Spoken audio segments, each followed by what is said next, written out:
series. So we are going to be discussing about 5 hormones. So the first and the second one, they usually go together. They're So that would pairs. be yeah, they're the yin and the yang. So they are the estrogen and the progesterone. And then the third one that we're going to be discussing, but not tonight, it will be the testosterone. And then we will be also discussing about cortisol and also insulin. But for tonight, we are only going to tackle about estrogen and progesterone. So, Maybe before that, just for those who yeah. don't know us, maybe we can introduce ourselves again. So my name's Gretchen, and I'm currently in the UK. I'm working as a registered nurse in here, and currently it's midnight. And how about you? And my name is Kathy, and I am an occupational therapist based in Illinois. Without the And S? yep, and I am connected in the hospital doing home care. So tonight it's about 6 p.m. here. So I think my cousin Ludito. Gretchen is staying I'm really late. sleepy.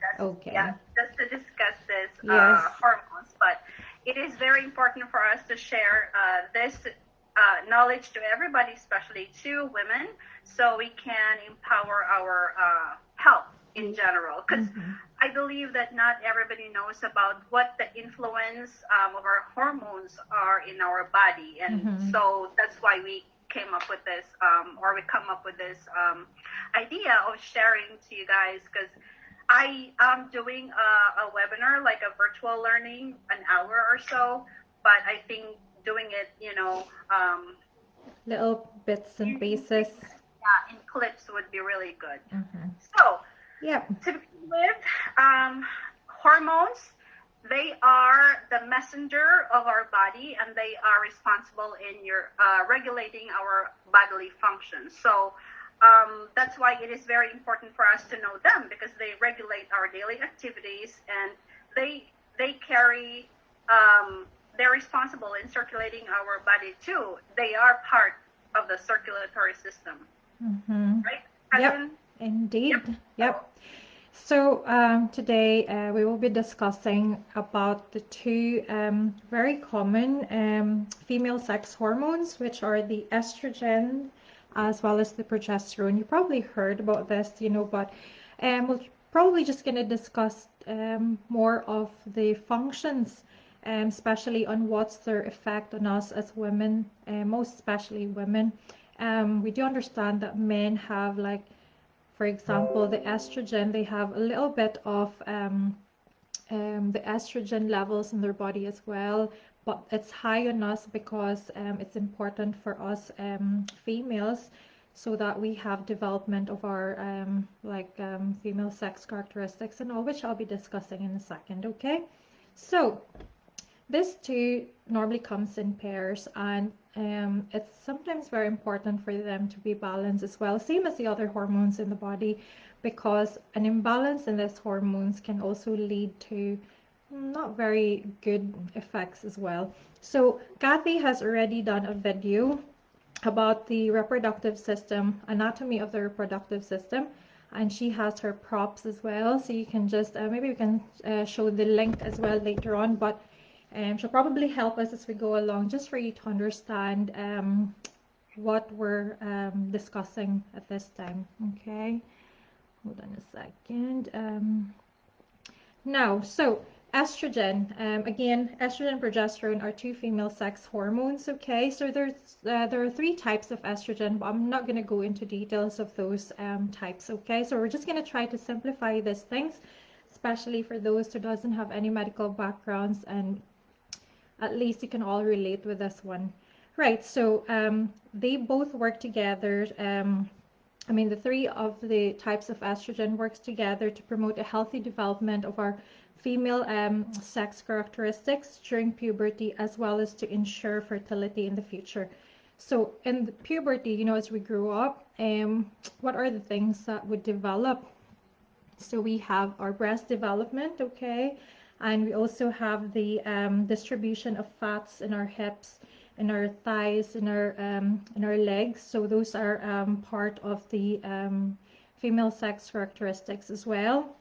That estrogen has major impact. So growing up from being a girl to a woman or to a lady, so estrogen has a big impact into that one. Okay, unfortunately, some of us didn't have much estrogen, so didn't have much. Yes, and it also helps in development of the reproductive organs, which are more deeper inside our body, which we will discuss as well later on. Okay, so they are also estrogen is also a growth hormone. Okay, I'm gonna go into detail on that and what it means. It's not the height growth type, it's more of something else like tissues. um, it also regulates the menstrual cycle, so it has a very crucial role with our menstrual cycle, which later on in the series we will be discussing about the menstrual cycle. Now, if you are pregnant, estrogen will also help in maintaining pregnancy. So both estrogen and progesterone actually are very vital um, hormones during pregnancy. It also keeps our bones strong, okay? And again, estrogen is both present in both men and women, but in men it's just a very small amount. Same with us, we have the male hormones, which we call as testosterone, but just very in tiny amount. But we will discuss that one later on in the series as well. So when you say like bones, it helps the bones be strong. That means if you notice that women who are in their like menopausal stage, they're now prone to like osteoporosis or like issues with their bones because they have low of these hormones, which we're gonna discuss as well later on. But these are all affecting everything in our body from especially the start of our the first ever menstruation that we had as women up to the stage of menopausal. So the estrogen also later on, maybe if Kathy has her props there, if we mentioned, so this is the reproductive organ. So the yellow part there is the ovaries, okay? So this is where our female sex hormones, the estrogen and the progesterone, are being produced, okay?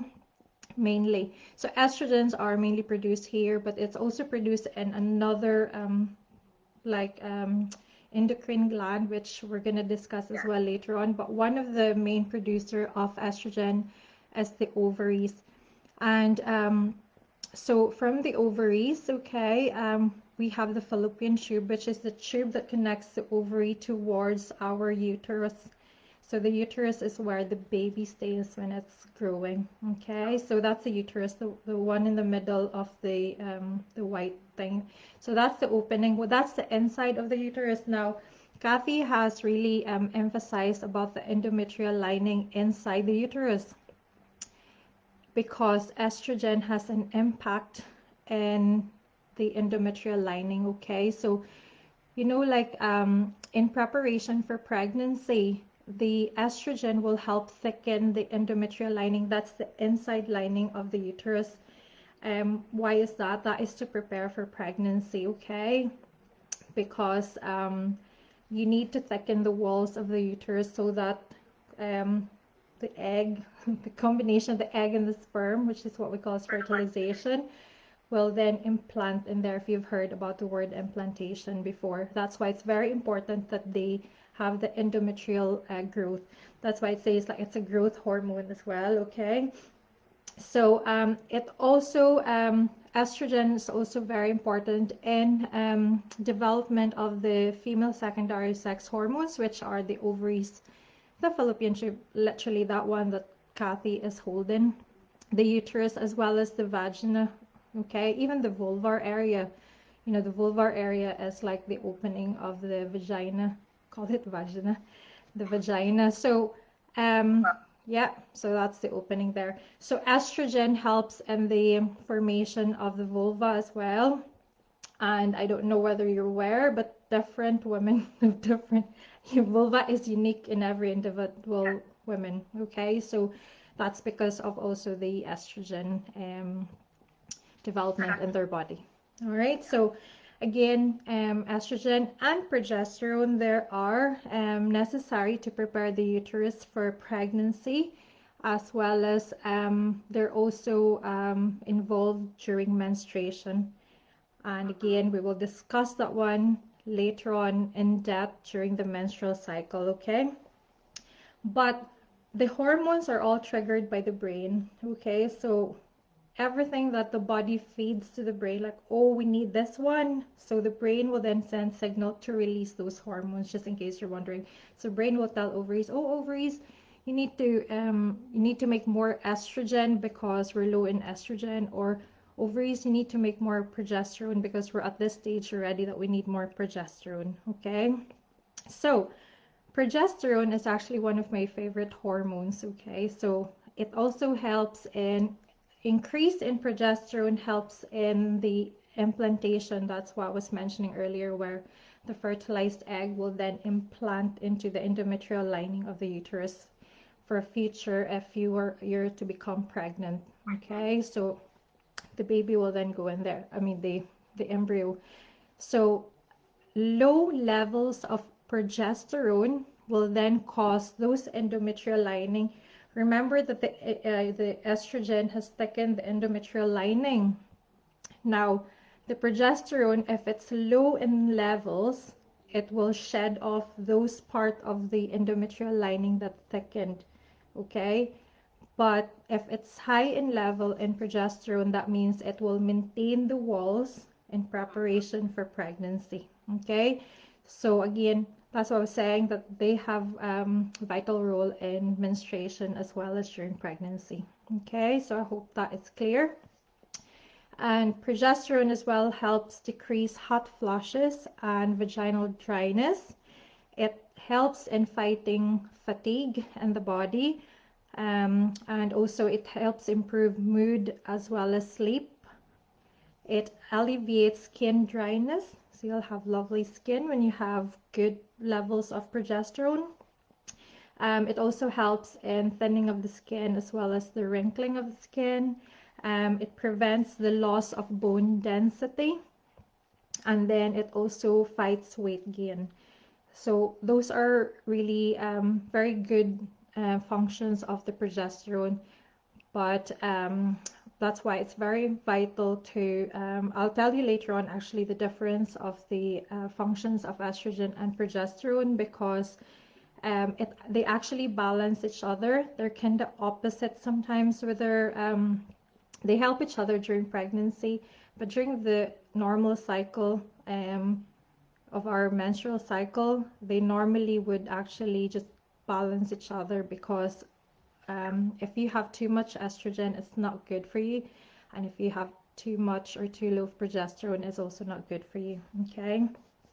So I think I've mentioned the important things with them. So the different functions of the estrogen and progesterone. So again, what I've said earlier, so estrogen maintains, so we'll just summarize everything we've mentioned earlier.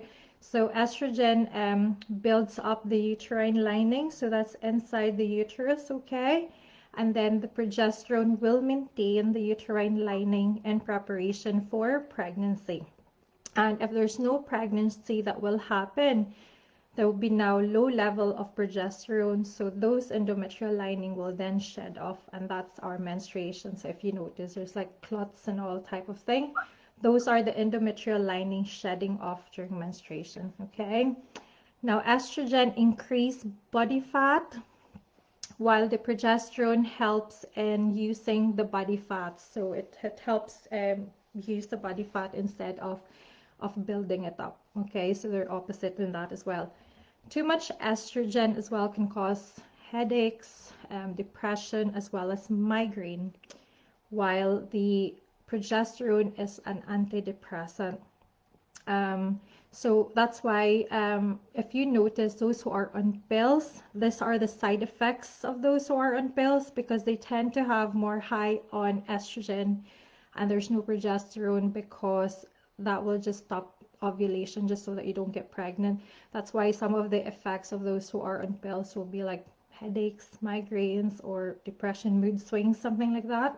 Okay, so they also have a thing with the thyroid function, but we're not going to touch on that one. So estrogen will increase the blood clotting factors in the body, okay? But the progesterone normalizes the blood clots in the body.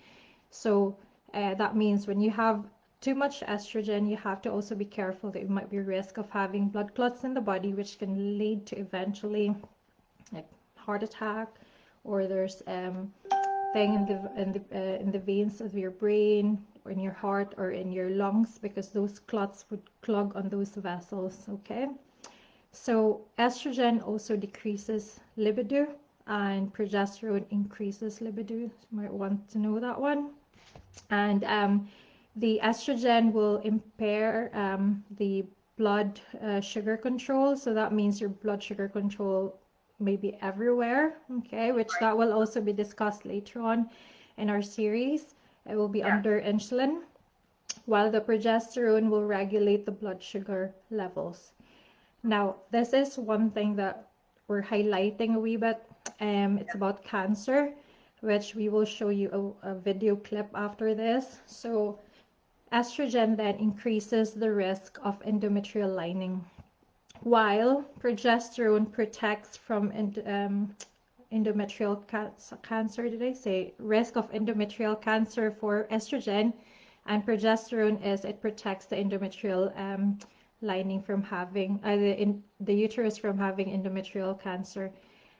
Because if you notice, estrogen promotes uterine growth. Okay, now that's not normal process in the body. That means if that stays longer there, there's a chance that those cells will eventually become like cancer cells. Okay, so you don't want that. That's why progesterone helps it. That if we don't need this endometrial lining that the estrogen has put in our uterus, then we need to shed it off, because if you don't shed it off, it will eventually lead to cancer. Okay, so another thing that's the risk of having cancer for estrogen, high levels of estrogen. I'm talking about high levels. It's okay to have estrogen levels in the body as long as it's not too much.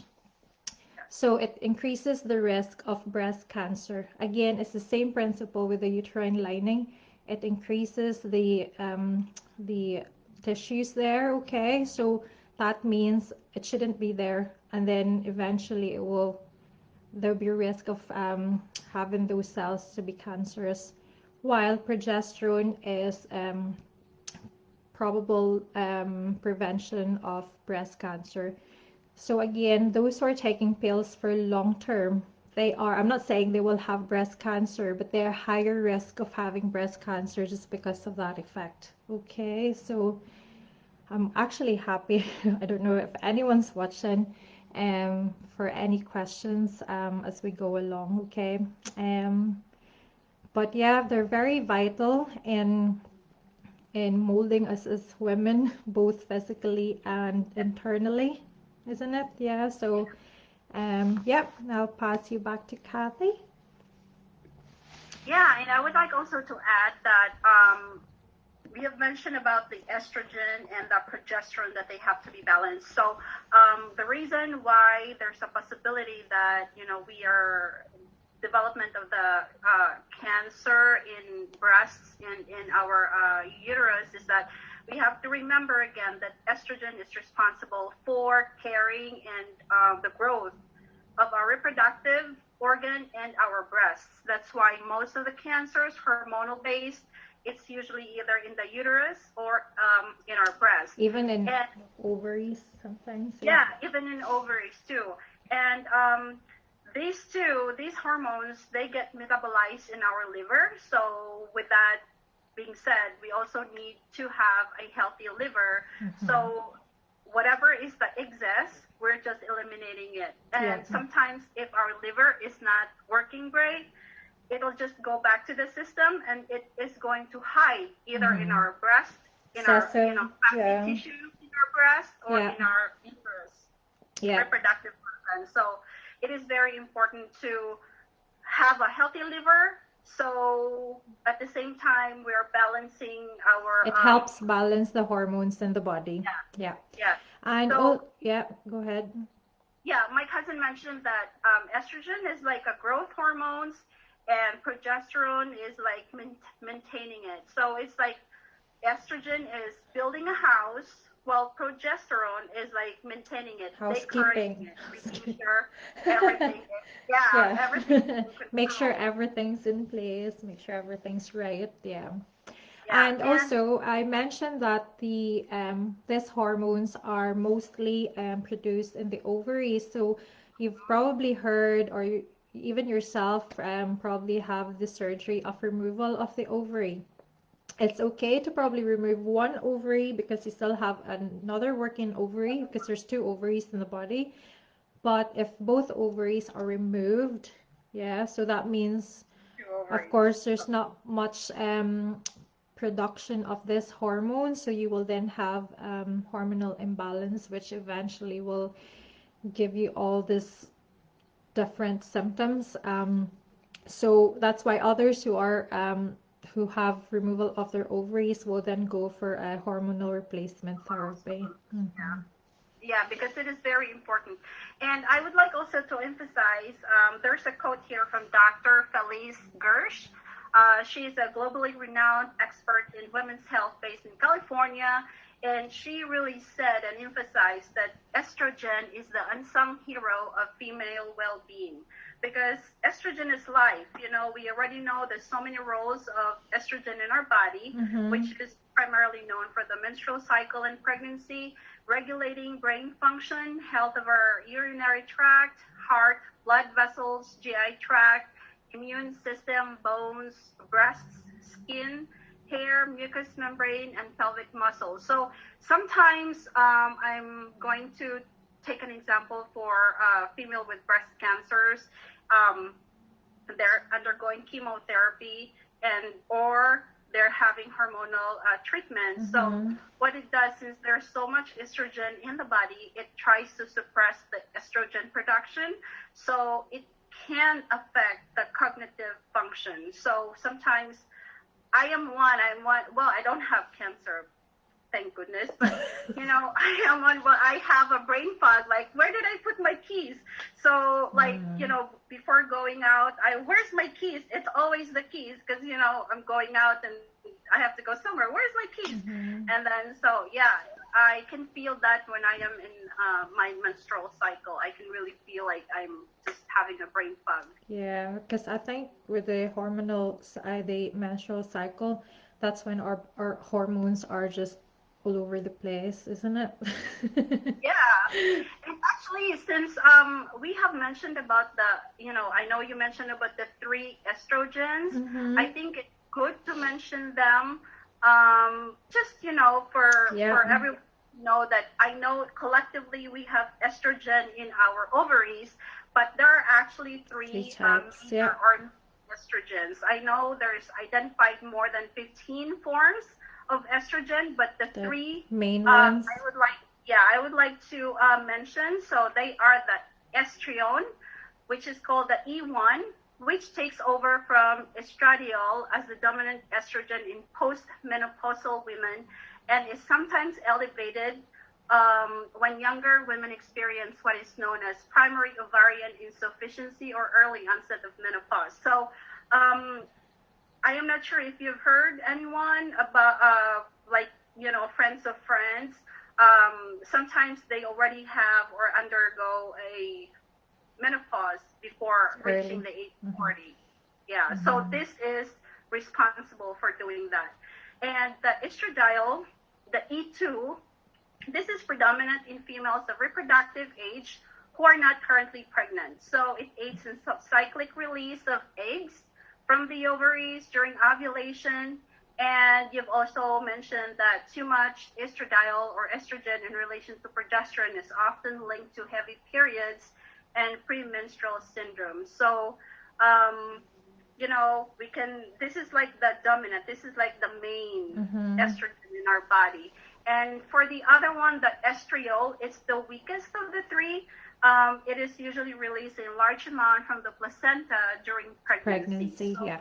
Actually, I Yeah, forgot to mention that. Yeah. So some of the even the progesterone, it's actually produced in the ovaries, but once you're yeah, pregnant, it's then produced in the placenta. So the placenta is producing the progesterone just to maintain the pregnancy. That's why when pregnancy is finished, so when you deliver the baby, there'll be a normal level of progesterones in the body and not too high because there's no need for them to be for that it. high. Yeah, there's, yeah. Yeah. And progesterone is like the keep calm and carry on hormone because Mm. it relaxes and soothes our nervous system. So for times when we are so like Mm-hmm. anxious during our menstrual cycle, we have some mood swings. So this is also responsible for it. So may I share now The video. the video Um, so we can, Let me just mute myself. There you go. yeah, hold on. But let me share it. I just don't know where it went. Find it. Okay.